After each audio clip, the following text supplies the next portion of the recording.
The radio net stays eerily quiet. Then the commander sends his report. Bravo 1, contact report. I have been engaged by 2 vehicles trying to run the checkpoint. Reinforced section strength. I count 4 enemy KIA. 3 enemy have escaped on foot to the west. 1 enemy has been wounded and also escaped to the west. I have 1 tier 1 casualty. I have 1 tier 2 casualty and 1 tier 3 casualty. I request immediate QRF to my location. I request MERT immediately to my location. Over. Bravo 1, this is Sunray. Roger. Dispatching QRF and dispatching MERT to your location. Over. Bravo 1, Roger, out. So what on earth just happened? Well, 2 vehicles tried to run the checkpoint. The first was stopped at the first stop sign. It then realised it was compromised. The enemy got out and engaged the first stop group, who returned fire with GPMG and light weapons. The second one ran forwards into the Stinger bar. Having its tyres popped, it didn't get very far. The occupants then got out and engaged the centre group of Malagasy airborne forces. 1 was wounded and has limped off to the west. 3 have escaped on foot at speed to the west. 3 Malagasy soldiers have been wounded, 1 severely, 2 lightly. The red vehicle managed to penetrate to the centre of the vehicle checkpoint. Thankfully, no civilians were hurt and the goat survived unscathed. The priority now is to save the lives of the wounded Malagasy soldiers. The MERT helicopter is a specially equipped medical response helicopter with immediate trauma and life-saving equipment. It doesn't fly alone, it will be escorted by an AH-1W improved Cobra. The size and ferocity of the gun battle has left the MEF shocked. For many of the Malagasy soldiers, this is their first combat experience and it's on home soil. Mistakes have been made and lessons will be learnt. The priority now is to get reinforcements to the area and to find the remaining enemy. The good news is the main body of the MEF is en route. The Super Pumas have been refuelled and they will convey the quick reaction force to the location. The special forces will be called in to hunt down the remaining enemy.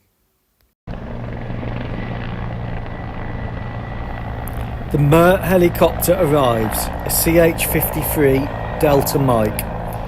The wounded are taken on board. It's got more than enough capacity for all 3. The medics immediately begin to work on the most pressing casualty, while the Cobra flies watch overhead. The Cobra is there to suppress enemy fire and to take out any enemy who may intend ill to the MERT. It's very well armed for this purpose.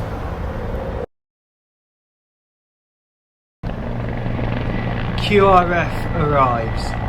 These steely-eyed warriors are absolutely raging inside, knowing that some of their colleagues have been hurt badly. They want revenge, but they remain professional. They're fanning out here from the Super Pumas to take control of the vehicle checkpoint and assist with some traumatised civilians who were caught up in the incident. Meanwhile, the VCP has gone astray. Civilian traffic is backing up. The law officers are having to hold this as a crime scene. The military units are now under pressure. The QRF are fanning out. One section is heading towards the west to set up some positions to prevent the enemy from returning or firing back to the vehicle checkpoint. The Super Pumas have gone into an orbit to provide top cover, which was missing originally. Thanks, Ian.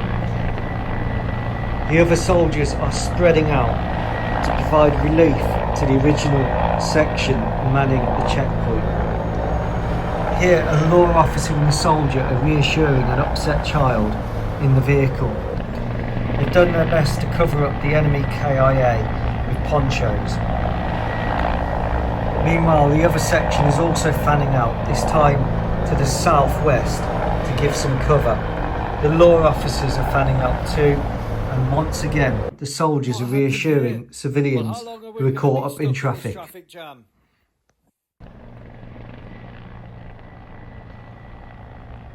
A trauma team in the Bugler MB-105 civilian paramilitary search and rescue service helicopter has arrived. They're going to look after the upset children and their parents who started to go into shock. They'll be well looked after and transported to a civilian hospital. All hospitals in the area have been put on standby.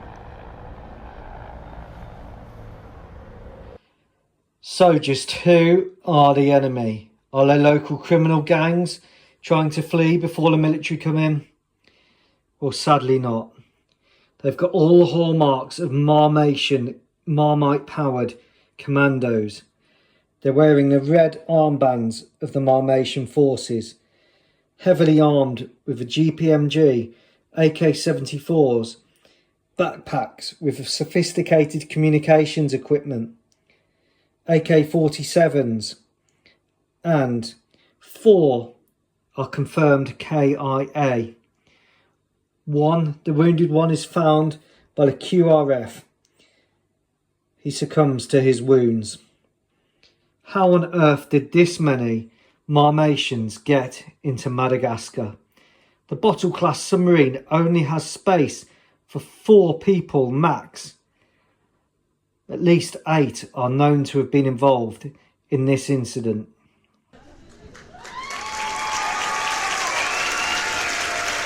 The spearhead platoon of ACOI and the light screening troop of the MEF have arrived. They're not stopping for anything. Clear the way! And they come through fast. Fast, mobile, with heavy firepower and relatively good protection. The Centauros are leading the first platoon of boxers. They rush through the checkpoint. They've got places to be. They're moving at pace. They're followed by a military law detachment, ambulances and the law. The military law detachment deploys dogs. The drone operator has a trace of the remaining enemy. Stay tuned. The remaining enemy have set up in an abandoned farmstead nearby. It's confirmed abandoned by the law officer who are bemoaning the destruction of their crime scene. The poll is, what should the Malagasy forces do? Strike it with brimstone, drop a JDAM on it, or storm it with special forces? That's the poll for this week.